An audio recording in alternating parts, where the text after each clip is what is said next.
ಹೇಗೋ ಪರಿಚಯ ಆಗಿಬಿಡುತ್ತೆ.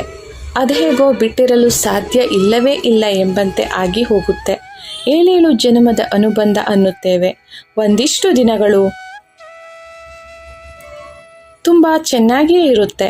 ಆದರೆ ಕಾರಣಾಂತರಗಳಿಂದ ದೂರ ಆಗುವ ಪ್ರಮೇಯ ಕೂಡ ಬಂದೇ ಬಿಡುತ್ತೆ. ಯಾರಿಗೋ ನಿಮ್ಮ ಅನುಬಂಧವನ್ನು ಸಹಿಸಿಕೊಳ್ಳೋಕೆ ಆಗದೆ ಕಿಚ್ಚು ಹಚ್ಚಿ ಹೋಗಿಬಿಡುತ್ತಾರೆ. ಅಥವಾ ಸಣ್ಣ ಪುಟ್ಟ ಮಿಸ್ಅಂಡರ್ಸ್ಟ್ಯಾಂಡಿಂಗ್ ನಿಮ್ಮ ಅಹಮ್ಮನ್ನು ಕೆಣಕಿ ಸರಿ ಯಾವುದು ತಪ್ಪು ಯಾವುದು ಎಂಬುದನ್ನು ಮೌಲ್ಯಮಾಪನ ಮಾಡುವಲ್ಲಿ ಎಡವಲು ಕಾರಣವಾಗಿ ಬಿಡುತ್ತದೆ. ಇನ್ನೂ ಕೆಲವು ಸಾರಿ ಸ್ವಾಭಿಮಾನಕ್ಕೆ ಧಕ್ಕೆ ಆಗುವ ಸಂಭವ ಕೂಡ ಉಂಟು.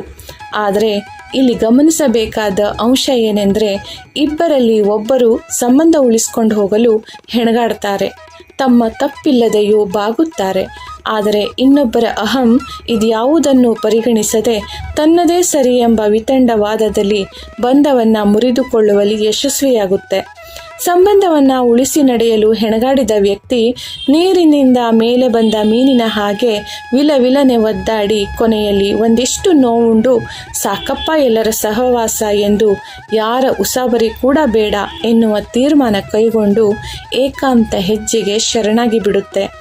ಇತ್ತ ಅಹಂನಿಂದಲೋ ಇನ್ಯಾರ ಮಾತಿಗೆ ಹಿತ್ತಾಳೆ ಕಿವಿಯಾದ ವ್ಯಕ್ತಿ ಆತ ತನಗೆ ಮೋಸ ಮಾಡಿದ ಅಥವಾ ಆಕೆ ನನಗೆ ದ್ರೋಹ ಬಗೆದಳು ಅನ್ನುತ್ತಾ ಕಳೆದುಕೊಂಡ ಬಂಧವನ್ನು ದೂಷಿಸುತ್ತಾ ಕೊರಗುತ್ತಾ ಬಾಳುತ್ತಾನೆ.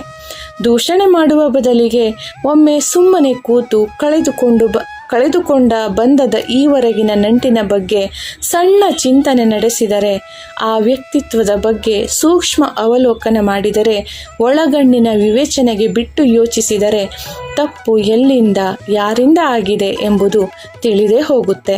ನಿಜಕ್ಕೂ ಮೋಸ ಮಾಡಲೇ ಬಂದಂಥ ವ್ಯಕ್ತಿ ಅದಾಗಿದ್ದರೆ ದೂರ ಹೋಗಿದ್ದು ಒಳ್ಳೆಯದೇ. ಆದರೆ ತುಂಬು ಮನದಿಂದ ಯಾವ ನಿರೀಕ್ಷೆ ಕೂಡ ಇಲ್ಲದೆ ಪ್ರೀತಿಸಿ ಏಳ್ಗೆ ಬಯಸುವ ವ್ಯಕ್ತಿತ್ವ ಅದಾಗಿದ್ದರೆ ತುಂಬಲಾರದ ನಷ್ಟ ಕಳೆದುಕೊಂಡ ವ್ಯಕ್ತಿಗೆ. ಬೇರೆಯವರನ್ನು ದೂಷಿಸುವ ಮೊದಲು ನಮ್ಮಿಂದ ಎಲ್ಲಿ ತಪ್ಪಾಗಿದೆ, ಯಾಕಾಗಿ ಅವರಿಗೆ ನಮ್ಮಿಂದ ನೋವಾಗಿದೆ ಎಂಬುದನ್ನು ಮೊದಲು ಗಮನಿಸಿ ಆಮೇಲೆ ಒಳಿತು ಕೆಡುಕುಗಳನ್ನು ನಿರ್ಧರಿಸಬೇಕು.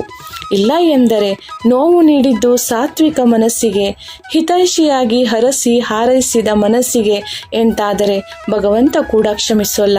ಯಾಕೆಂದರೆ ಕೊಡುವವನು ಕೂಡ ಅವನೇ. ಯಾರಿಂದಲೋ ನಮ್ಮ ಬದುಕು ಬಂಗಾರ ಆಗಬೇಕು, ಒಳ್ಳೆಯ ಮಾರ್ಗದರ್ಶನ ದೊರೆಯಬೇಕು ಎಂಬುದು ಕೂಡ ಅವನದೇ ಅಣತಿ. ಋಣದಲ್ಲಿ ಸಿಕ್ಕಿದ್ದನ್ನು ಕಾಲಿನಿಂದ ಒದೆದರೆ ಅದೃಷ್ಟ ಖಂಡಿತ ನಮ್ಮ ಭಾಗ್ಯದಲ್ಲಿ ಬರೆದದ್ದು ಕೂಡ ಅಳಿಸಿ ಹೋಗುತ್ತೆ. ಯಾವ ಬಂಧವೇ ಇರಲಿ, ಮನಸ್ತಾಪ ಉಂಟಾದರೆ 10 ಬಾರಿ ಸೂಕ್ಷ್ಮಾವಲೋಕನ ಮಾಡಿ ಪ್ರತ್ಯಕ್ಷ ಕಂಡರೂ ಪ್ರಮಾಣಿಸಿ ನೋಡಿ ತೀರ್ಮಾನ ಕೈಗೊಳ್ಳಬೇಕು. ಕಾಲಾಯ ತಸ್ಮೈ ನಮಃ. ಸಮಯ ಪರಿಸ್ಥಿತಿಗಳ ಕೈಗೊಂಬೆ ಮನುಷ್ಯ. ಸಂದರ್ಭ ಒಮ್ಮೊಮ್ಮೆ ಒಳ್ಳೆಯತನವನ್ನು ಕೂಡ ಕೆಟ್ಟತನದ ಲೀಸ್ಟಿನಲ್ಲಿ ಸೇರಿಸಿಬಿಡುತ್ತೆ. ಮನಸ್ಸಾಕ್ಷಿಗಿಂತ ಆತ್ಮಸಾಕ್ಷಿ ಹೇಳಿದಂತೆ ನಡೆದರೆ ಬಹುಶಃ ಬಂಧಗಳ ನಡುವೆ ಮನಸ್ತಾಪ ಬೆರಳೆಣಿಕೆಯಷ್ಟು ನಡೆದಿತ್ತು. ಧನ್ಯವಾದಗಳು.